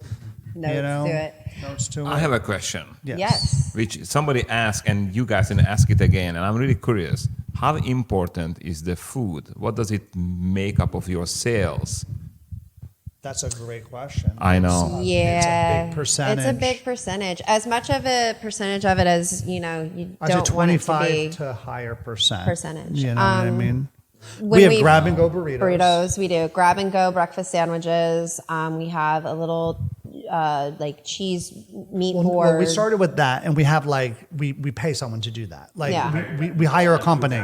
Yeah. Yeah. Oh, you can hire companies to do that for you. So that's one thing. But Yeah. now we said like, well, we're paying them a 50% markup or whatever. And it's like, well, I can make my own, and I could it's like 20%. And then, that's what it costs to make it. And then we keep 80% of the profits. So now with the staff that we have, because that's always the problem is staffing, right? And labor. Labor's the killer of any business. So now that we have like a consistency with that, we can actually have them like prepare. So we have like a dedicated baker now, and she only bakes for us, and she's doing so good and she's so fast that she's doing our popsicles now, and she's doing other things. So we're doing like fruit cups, we're doing like the meat and cheese boards. the meat and cheese boards. We're ham doing and like ham and cheese, cheese. We're doing like croissants. these little salami like sandwiches. We're doing other little things in house that make us unique, number one, but number two, it brings that profit way up for us. I'm definitely going to come by this week. Yeah. Check So it out. if sounds you delicious. have a coffee shop, sorry, I didn't mean to interrupt, but if you have a coffee shop that you want people to sit at and you want people to hang out, which is what we invite people to come and sit, hang, work, do your schoolwork, whatever you got to do. The way you keep those people there and the way you keep them coming back up to your counter and continuously purchasing stuff is having something to eat, having something to snack on, having other drink options, having, a little pastry or something that they can grab and have with their coffee. Because as much as you want to be just a sole coffee seller, unless you just have a little tiny coffee cart, just slinging coffee isn't going to make it. You have to have something else there, that substance that someone will stay and continuously keep coming back for. When we started this, we said, you know what, we're in the coffee world. We want to be in the coffee world. We want nothing to do with the restaurant part of it or the food part of it, because that's not who we are. But you become that person because it's money. Like it's like a no-brainer money part of it. And I used to say you have to have amazing coffee and you have to have amazing food to do both. But that's not necessarily true. I mean, have amazing coffee, have really good food, but concentrate on your coffee, but do food too, or pastries or whatever you can do, because people will stay. Otherwise, you'll see them like kind of there for a couple minutes or an hour, and then they're hungry and they leave. But they'll sit there all day and they'll work, and then commotion brings emotion and brings people in. So if this your cafe is packed, every seat's taken, they're like, oh shit, I want to work here. I want to hang out. Or what's going on here? You know what I mean? So it's actually a good thing, Dude, that's what I love on you. That I remember when you guys came, we met first time, you said that about the food. And I was like, I don't know. I have no experience with coffee.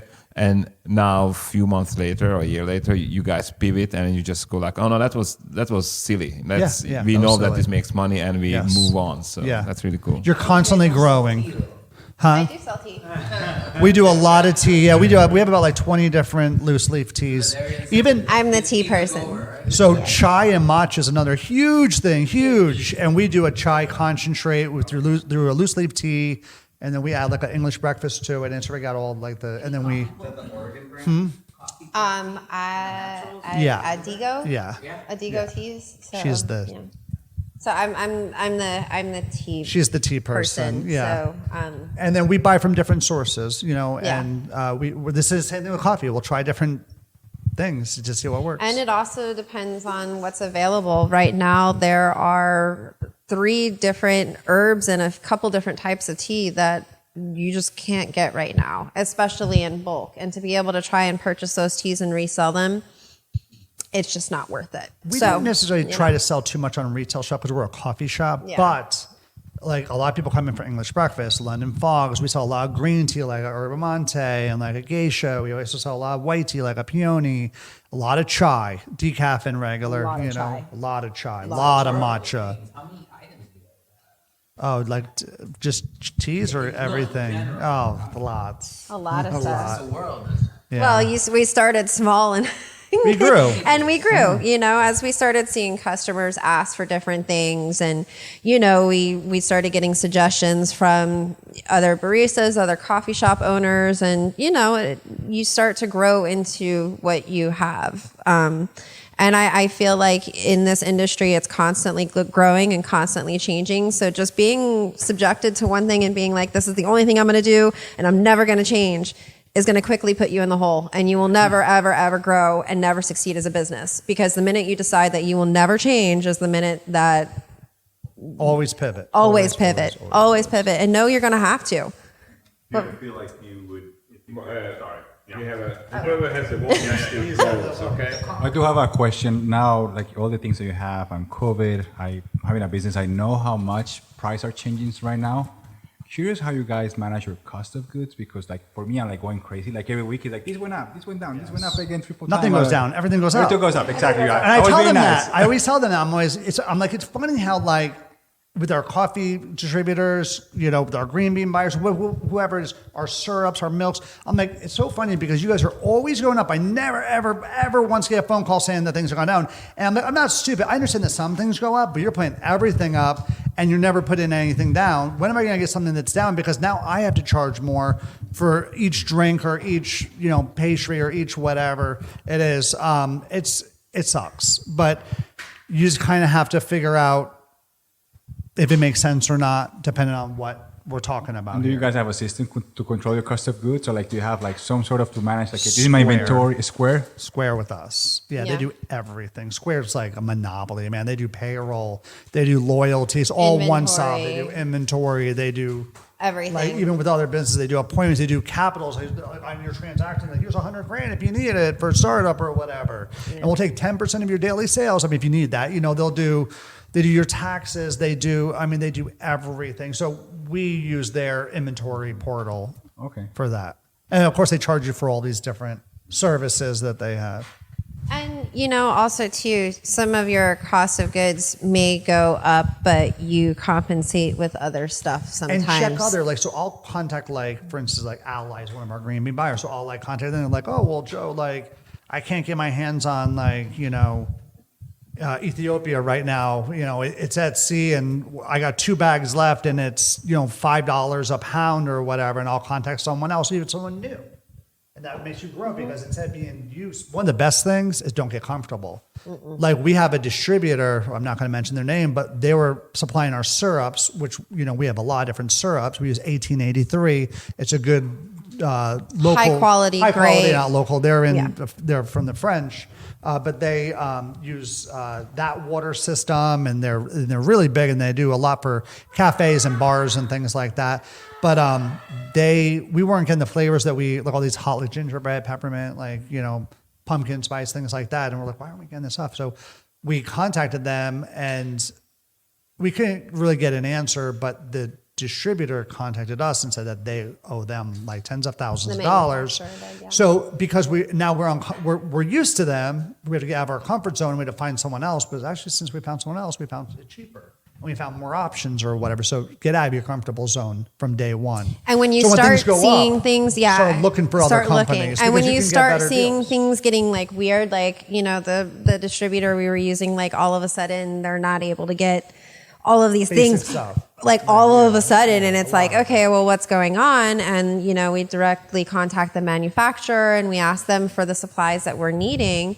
And, just realize that once things start kind of going a little weird, that something in the background that's not your fault is going on. So at that point, maybe start looking at different distributors and looking at different people. Green coffee, I've like I said, I would find one for $4 or $5 a pound, and this other guy's I got 20 bags left at $2.50. It's a higher grade, it's a better coffee. It's just he's sitting on it. Mm-hmm. Maybe he's not as big, as popular or whatever, so I'd strip that up. And it could be syrups, it could be milks, it could be whatever, Yeah.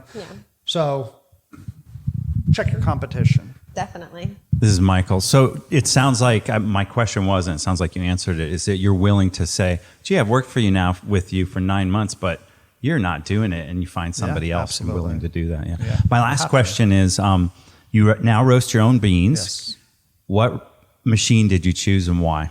So my favorite machine is a ProBat. I think it's the Ferrari of machines. It stands for reliable. So in Germany, and the machine, me and Valerian talked about this, and he always sends me over different machines. I'm not necessarily fond of one machine or another. A lot of people, including Marcus, hates Loring. He thinks it's a smart technology roaster. They're a local company in Santa Rosa. He thinks that he can taste, he probably can, taste the coffee. But Marcus I'll has correct a you. palate. Marcus does not hate lowering. It's usually me, and we don't hate lowerings. We just warn you that they are different. Different. And I actually recommend lowering for different things, and I would recommend Probat. So just to clarify that. Yeah. So I'm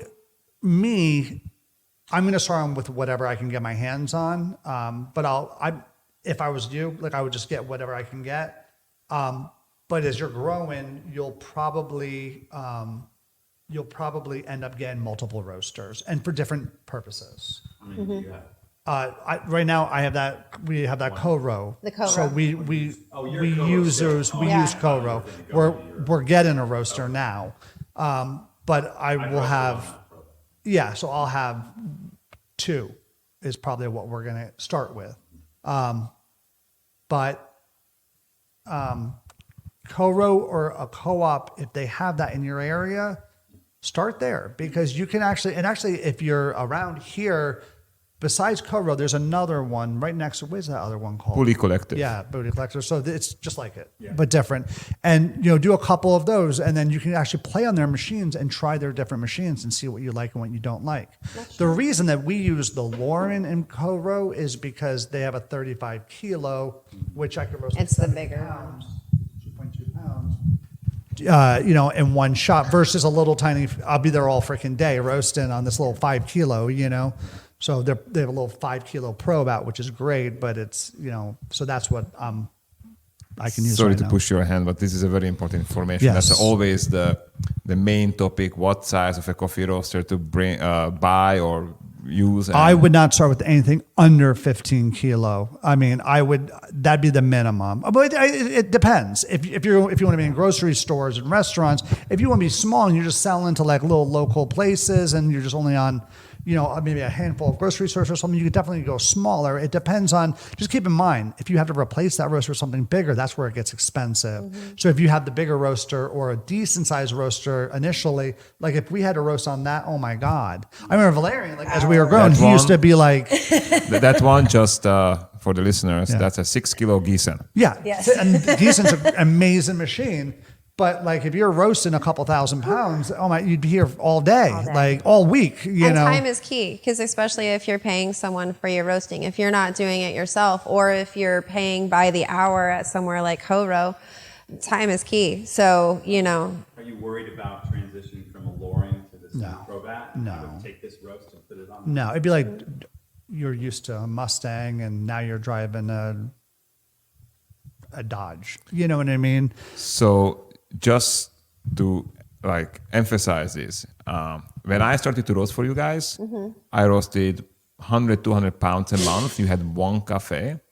Since then, you have only the second one, so it's not, you're just working on the third one, and you the extra sales. How much coffee do you sell now? Well, remember, we have now coffee clubs, which we really didn't have then. We have grocery stores, which we really didn't have then, and we didn't have. How much is that? It's probably 40% of our business. I would say 30%. The How much combination. coffee you sell per month? Oh. Like how many pounds? Yeah. A couple thousand.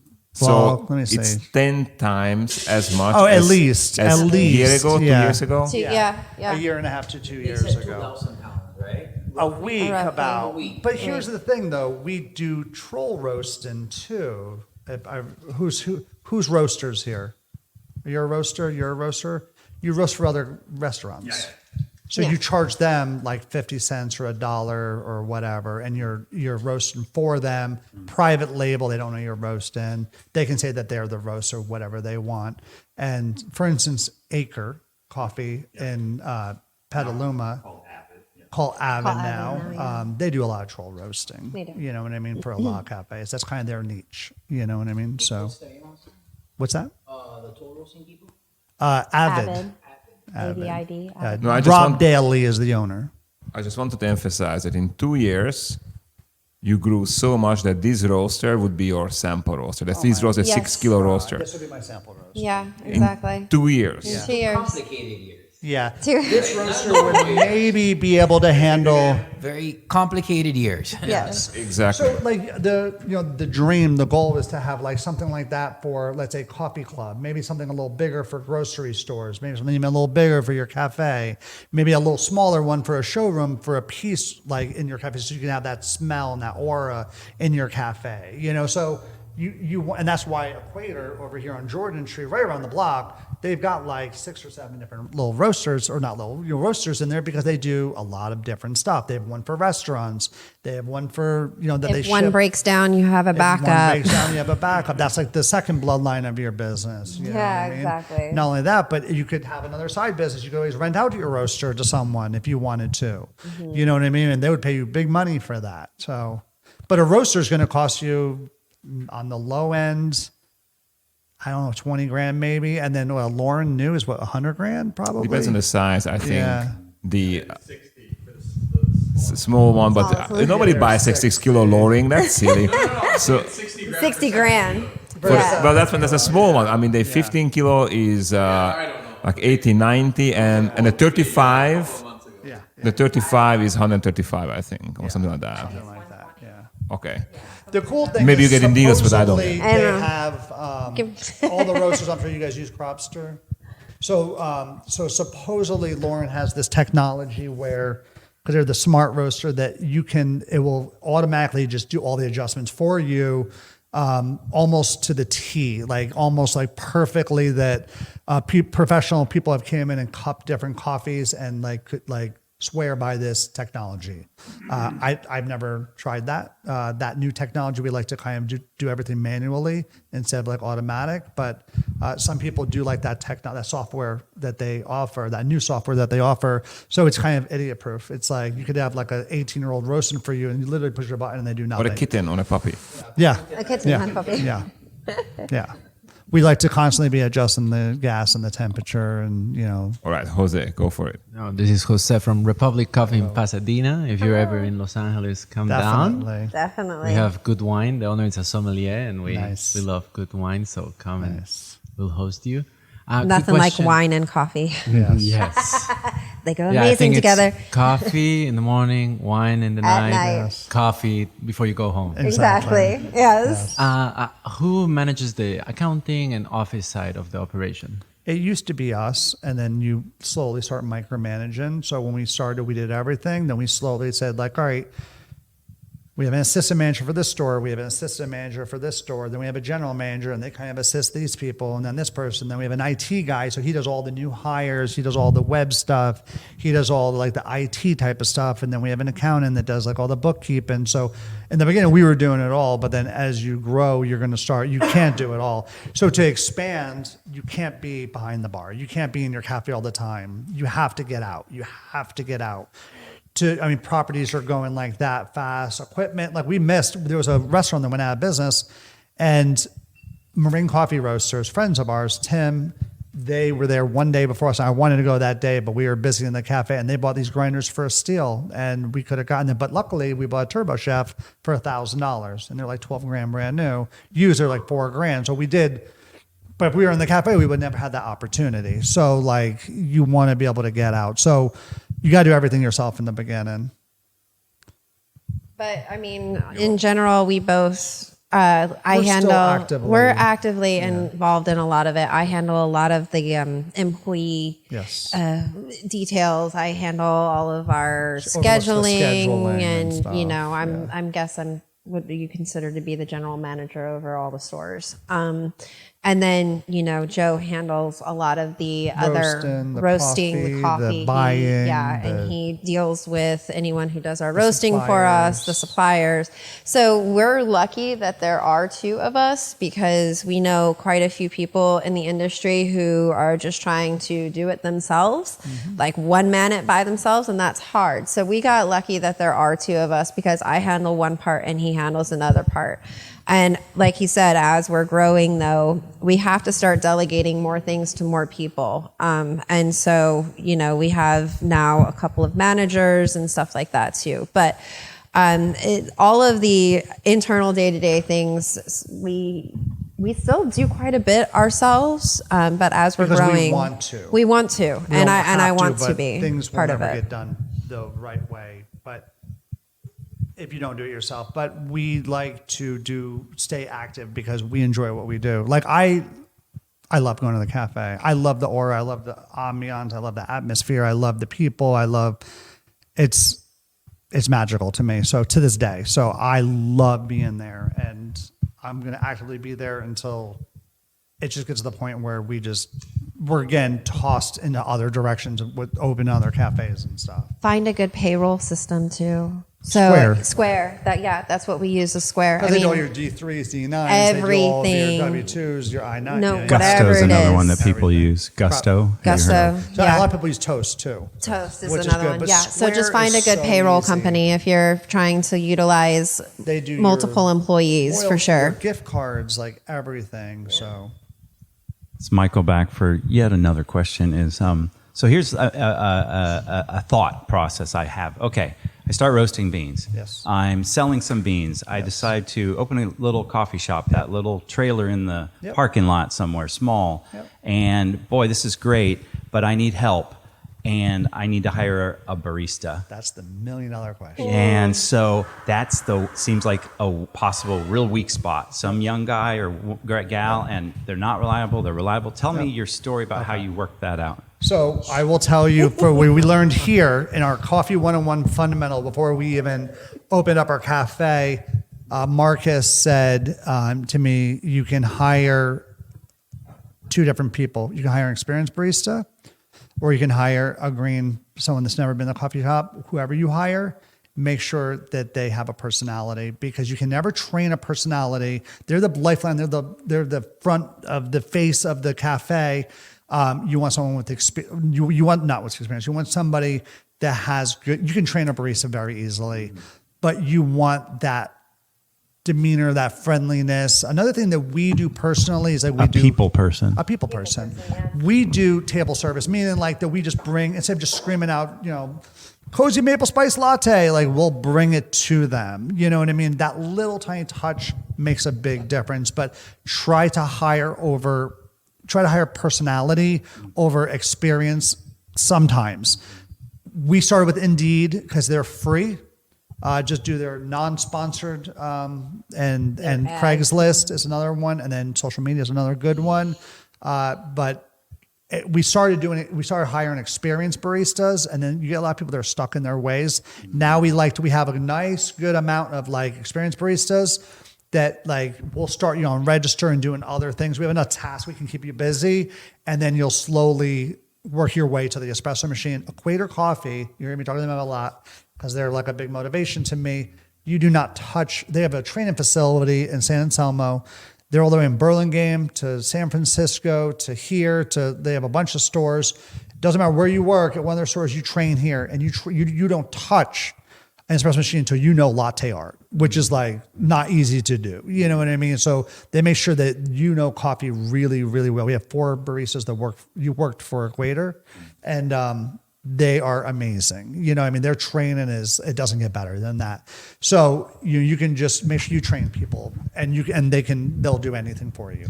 So are these people generally, this is part of their life, and one imagines they're going to go off to do something else. So Yeah, you it's have hard. this cycle of, Yeah. It's the restaurant business. You're going to turn and burn or whatever, but just get emotions out of the way, and it's a job, and just have your replacement around the corner. You know what I mean?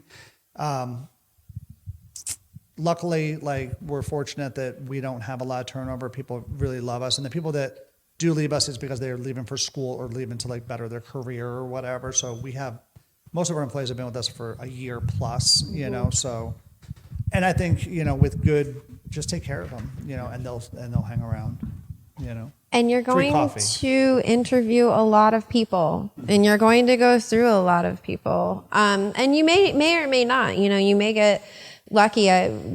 My manager right now, she had never had a job in her life. She came to me at 18 years old was like, I've tried to come in here 3 times to get an interview, and that's when we first opened, and Joe gave her the wrong phone number, and there was just so many things, so many things going on at that point. And she's like, I just wanted to get an interview. And I was like, you come here 3 times? And she was like, yes. And I go, have you ever had a job before? She's like, no.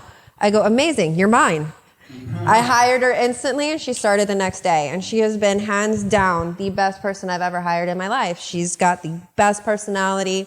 She's great with all of the employees. She loves her job. She loves what she does. She loves being in the coffee shop. She loves learning about the coffee world. But it's a dime a dozen, you know? I mean, and I mean, just because she was the first person that I hired who ended up being like amazing, that doesn't always happen. There Another have thing been you could do to keep them. Sorry. I was going to say, there have been plenty of people who just have not worked out for one reason or another. Just showing up for your shifts sometimes is a hard thing to do. Exactly. You know, who knew that actually being somewhere was a problem? Another thing you could do to kind of like keep them longevity-wise is try to like keep them interested. So like after like, you know, they're barista, if they're doing a good job for you and you just kind of feel like, you know, maybe take them with you roasting and be like, all right, listen, I want to teach you how to roast.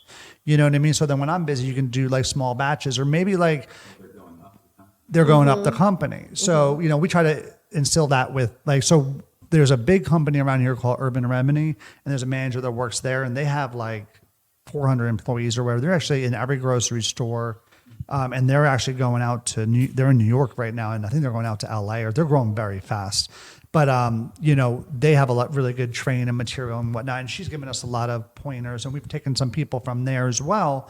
And people will work at both places. But if you're doing roasting, maybe like try some like exclusive gold packages, like tier 3 or whatever, and have them do the, you know, maybe some of the batch brews or the whatever, or if they're really good, have them do those tiers, you know what I mean? And then just, they feel more involved. And then as you grow, you never know. We never knew that we were going to have 2 cafes, 3 cafes. I thought like 1 cafe and we're done. And like, now I want 5 more, and not for the headaches, but like, I just know that I want my name to be known. I want like, oh, Pink Owl Coffee. I want people to like be in Florida and be like, oh, I've heard of Pink Owl Coffee or wherever. There's, you know, so we just, you know, we're young enough that we want to keep growing our business. Because I could probably sell it right now for a decent amount, you know what I mean? Especially once I get the roaster. You have everything. We have everything from coffee club to gift cards to grocery stores to, you know, breweries to all these different, I mean, anybody with a decent amount of money would come to us and be like, this is a no-brainer business. It's established. It's ready to go, you know? It's profitable, you know? But just try to you know, engage them in other activities.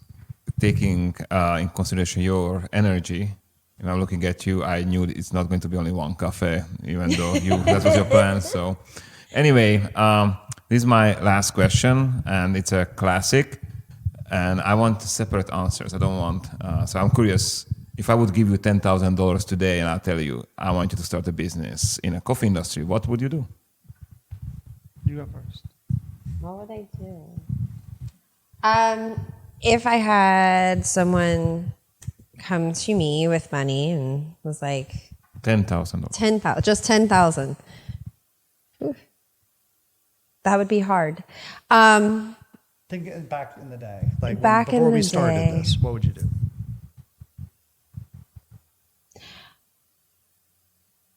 You know what's funny is I don't know if I would have changed anything that we started, but I think what I probably would have maybe changed or done more is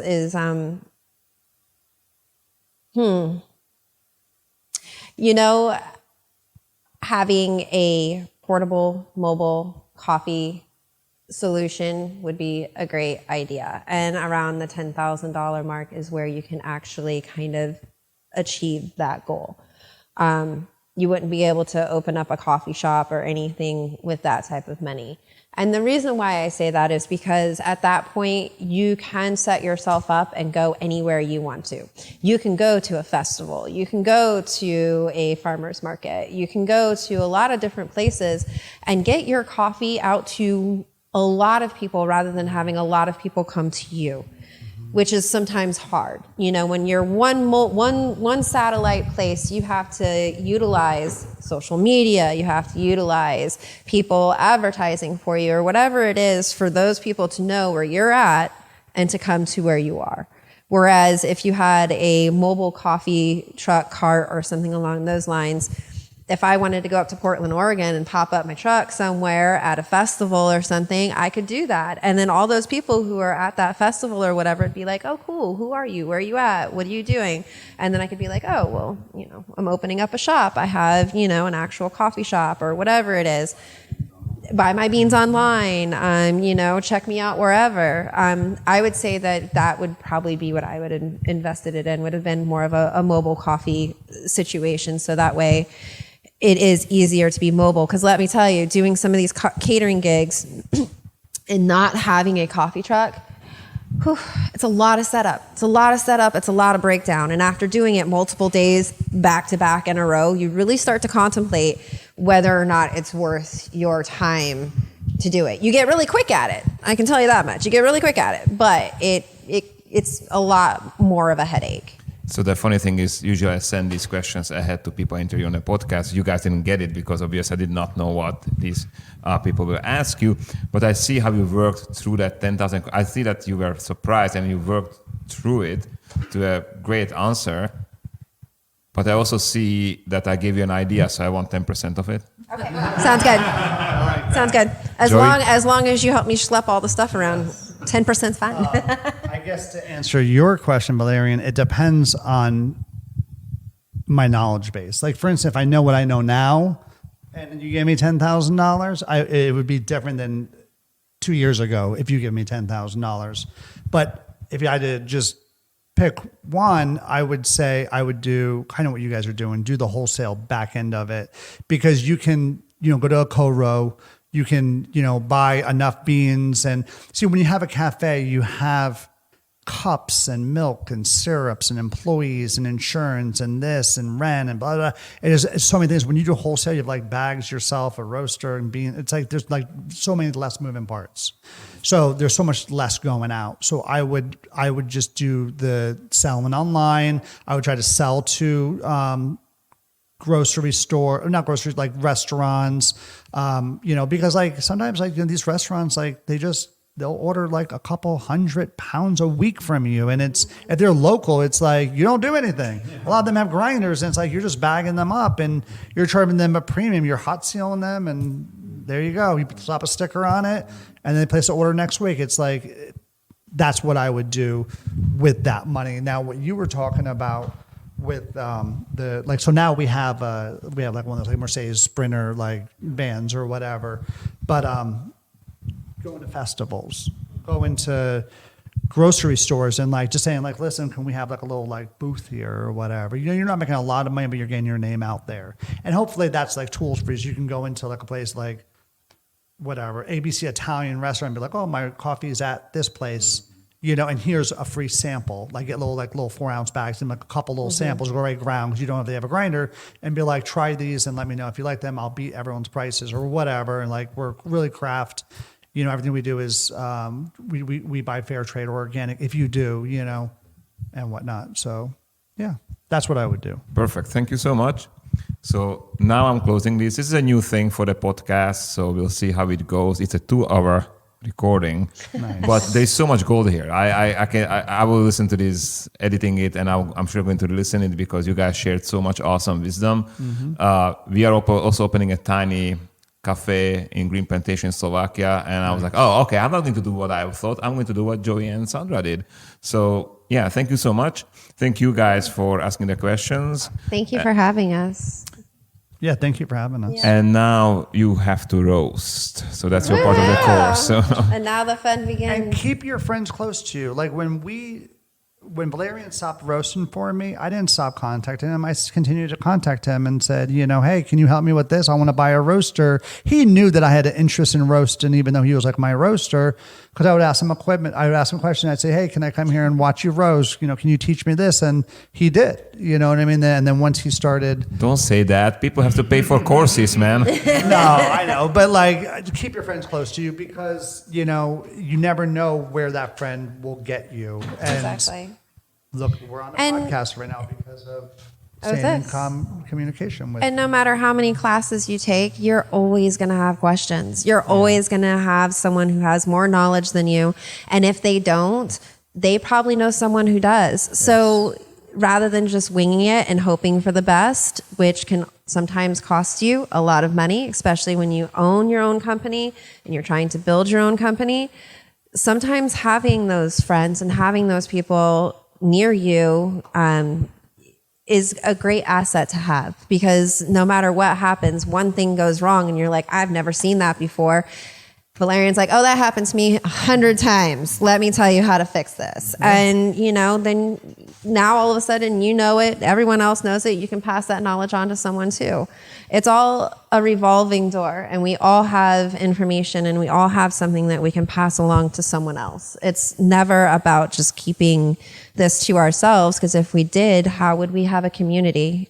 Yeah. And take as many of these courses as you can take. They've really helped us out a lot. They've helped us to expand. A lot.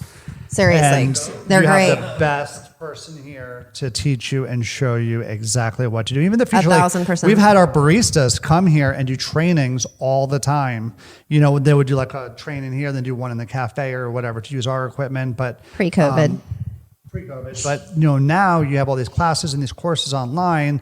You can have your baristas, or you can have refresher courses or different master levels and whatnot. So Boo Coffee is where it's at. So I agree. That was perfect. You're coming again. You're coming back again. I love it.